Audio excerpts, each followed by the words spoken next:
You're almost there. That warm, heavy feeling as you finally drift off. And then your leg kicks. You gasp.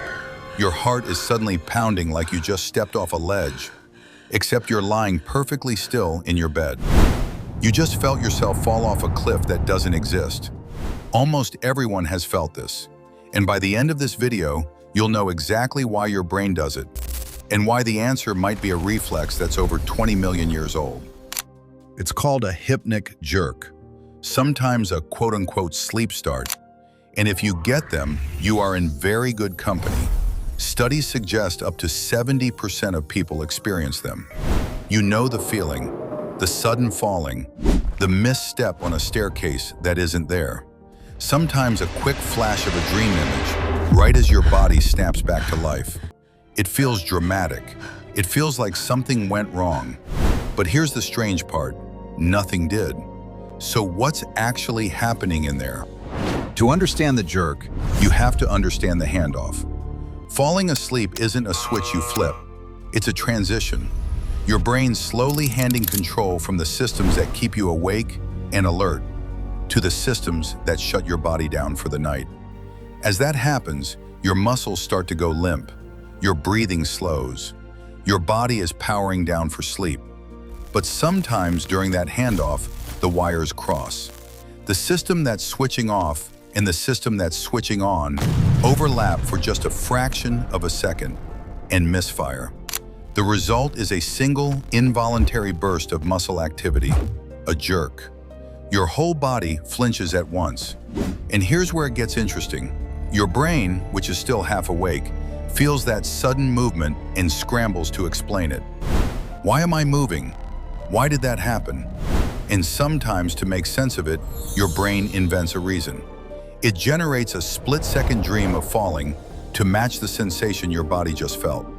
So the falling dream doesn't cause the jerk, it's the other way around. Your brain is telling itself a story after the fact. But that raises a much bigger question. Of all the explanations your brain could invent, why falling specifically? Why not flying or floating or nothing at all? That's where this stops being about sleep and starts being about evolution. Here's the leading theory, and it's a fascinating one. Millions of years ago, our distant primate ancestors didn't sleep in beds. They slept in trees, up in the branches, where the predators on the ground couldn't reach them. But sleeping in a tree comes with an obvious problem. When you fall asleep, your muscles relax. And if your muscles relax too much, while you're balanced 30 feet off the ground, you fall. So the theory goes like this. Deep in your brain sits an ancient alarm system. And as your body starts to relax and go limp at the edge of sleep, that old system can misread the signal. It doesn't understand bed. It only understands one thing. You're going slack, you must be falling. And it fires off an emergency reflex to tense your muscles and catch yourself. That reflex may have saved your ancestors' lives. And the idea is that it never fully went away.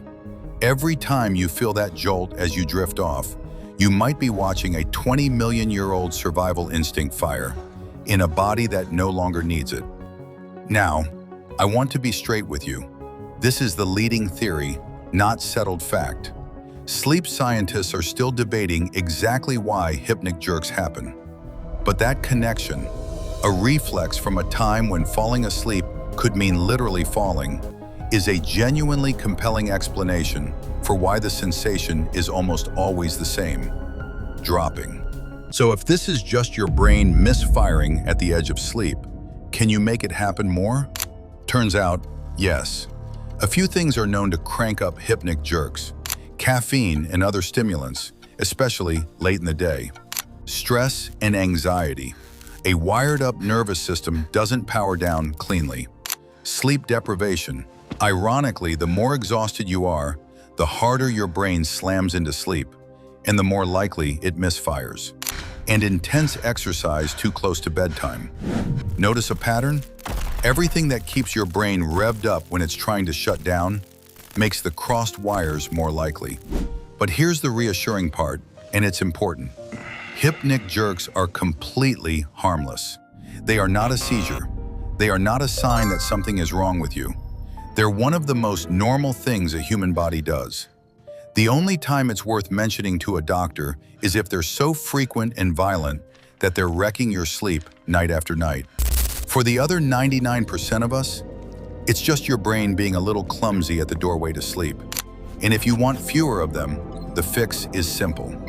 Ease off the evening caffeine, wind down properly before bed, and don't let yourself get too sleep deprived.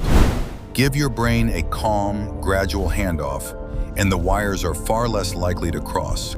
So the next time you're drifting off and your whole body suddenly jumps, you'll know. That's not a glitch. That might be an ancient reflex, reaching across millions of years, trying to catch you from a fall that's never going to come.